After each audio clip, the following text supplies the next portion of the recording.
Greetings from New York, everyone. This is Professor Warsi. Now that we have completed the 8 parts of speech in English, we can learn other interesting things about the language. Today, I'm going to explain what contrastive discourse markers are. They express opposition, contrast, two different things they compare, and they give us alternatives in writing and when we speak. Some examples are however, although, but, in contrast, and despite. So, you ask me, I understand, but what are they? What they really are? They link, if you remember the lesson on conjunctions, contrastive markers also link clauses or sentences. The difference is, unlike and, contrastive markers highlight differences, such as the markers are however, although, yet, despite, on the other hand. So I will show you examples of each so that you understand how to use discourse markers to indicate differences. Okay. So why are they important for you? You may be thinking, why should I learn contrastive discourse markers? Well, first, they organize thoughts logically. So they show a logical relation between two sentences, and they also improve coherence. The sentences sound more smoother because the contrastive discourse markers connect the two sentences and make the ideas flow smoothly. Okay. So there are 4 categories of contrastive markers. As you can see in the picture, there are 2 different types of fruit. There's an apple and there's an orange. Yeah, so there's a contrast in appearance, the type of fruit they are. So the 4 types of contrastive markers are coordinating conjunctions, but and yet, subordinating conjunctions, although, even though, conjunctive adverbs, however, nevertheless, and there's a category of phrases like in contrast to or despite. Alright? So you may have come across these contrastive markers in reading or when you were speaking with a native speaker of English. They use these contrastive markers. Okay. So let's learn how to use but and yet correctly. But links two opposing ideas, right? He wanted to go, but he was too tired. So look at the 2 sentences. There's he wanted to go, he was too tired, meaning he couldn't go. But indicates connecting 2 opposing ideas. Yet is slightly different than but, in that it implies unexpected contrast, like it was raining and one would expect that people didn't go outside because it was raining. Did not want to get soaked. It was raining, yet they went outside. So yet implies an unexpected contrast. Okay, next, although and even though. How do we use these contrastive discourse markers? Although she was late, she finished on time. He joined us even though he was unwell, he was sick, or he was ill. Right? So sick people don't join a party. But that happened, even though, again, implies a contrast. Now, just so you know, although equals but. So do not use both although and but in the same sentence. For example, you could say she was late, comma, but she finished on time. Right? Or although she was late, comma, she finished on time. So try to write sentences like this when you compose an essay. Okay? How about however, nevertheless, and nonetheless? So nevertheless and nonetheless, they are similar in use. however, is slightly different. All of these three discourse markers, they connect complete sentences to independent clauses. So the two examples are, the project was delayed, however, it was successful. Now, note that the project was delayed means people who were working on the project couldn't do it in time, but somehow, maybe, they pulled it off, they worked as a team, and they were successful. So the two ideas are, in contrast, she failed. Nevertheless, or nonetheless, she kept trying. So these are two different ideas. Okay, despite and in contrast to. So despite contrasts with the in noun. For example, despite the rain, they played. It was raining, but they went outside and they played. Again, notice the contrast. In contrast highlights differences. So in contrast to last year, sales this year increased. So again, there's a contrast, and despite and in contrast to indicate a contrast or opposites.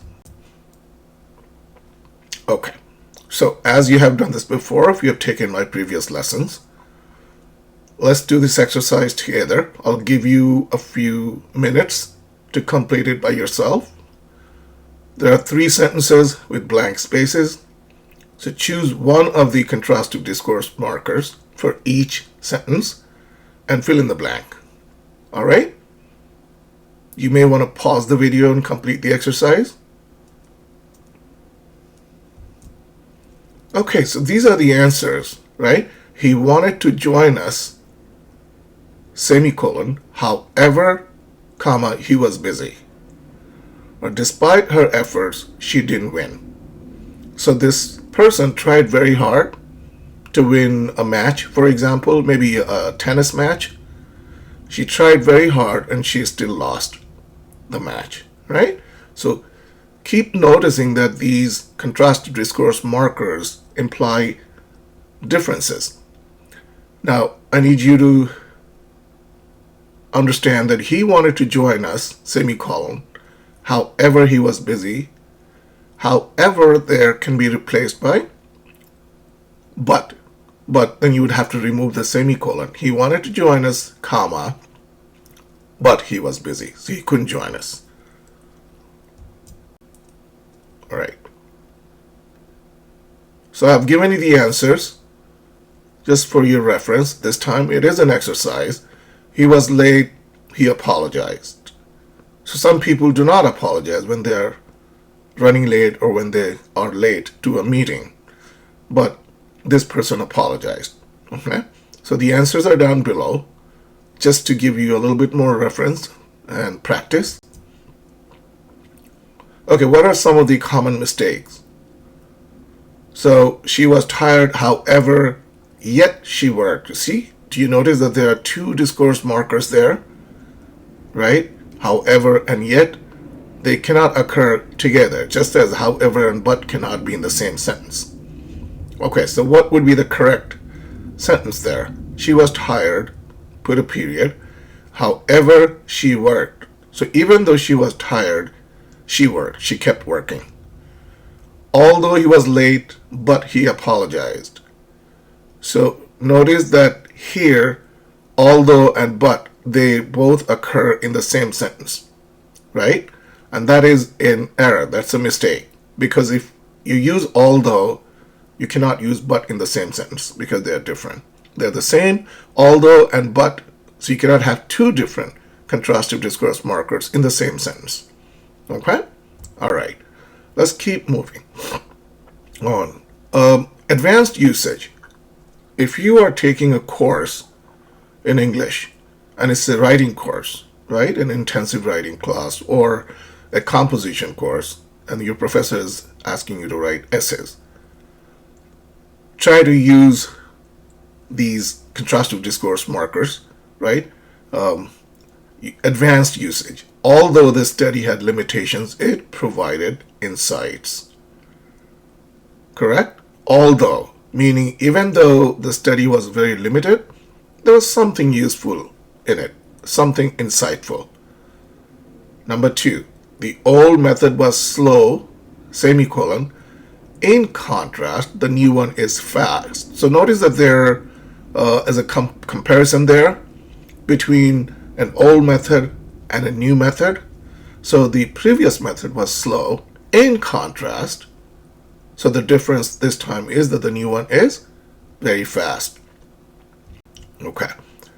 Now, to wrap up this lesson, let's test your knowledge. All right? Fill in the blanks with these contrastive discourse markers. There's nevertheless, although, nonetheless, yet, despite, even though, and however. Okay, so choose these contrastive discourse markers correctly for each of the blanks below and complete the exercise. All right. I'll wait for you to finish. Pause the video now. Do the exercise by yourself so you learn well.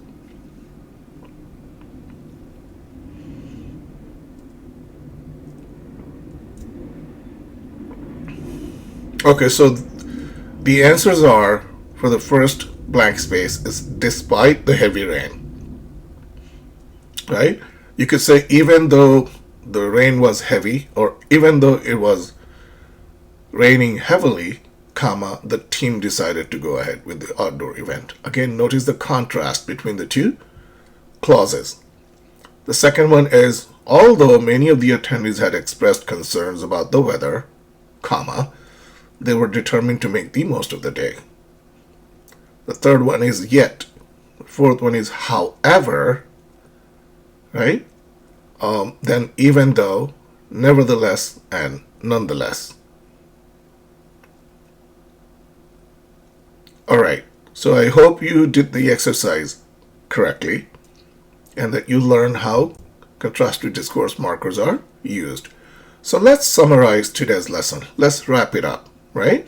Some examples of contrastive discourse markers are but, however, although, despite, nevertheless, in contrast to, even though, nonetheless, and yet. Now, obviously, there are a lot more contrastive markers than these, but for now, I think it's good. It's a good start to learn these contrastive discourse markers and use them in writing. We also learned that using contrastive discourse markers improve clarity and coherence of ideas. So practice writing contrastive discourse markers in complex sentences when you write an essay. Okay? Practice makes perfect. I just said practice. So keep practicing. Work hard. If you have any requests for more lessons, please write them in the comment box. Be sure to subscribe to the channel and click on the bell icon for updates. I will see you in the next video. Bye.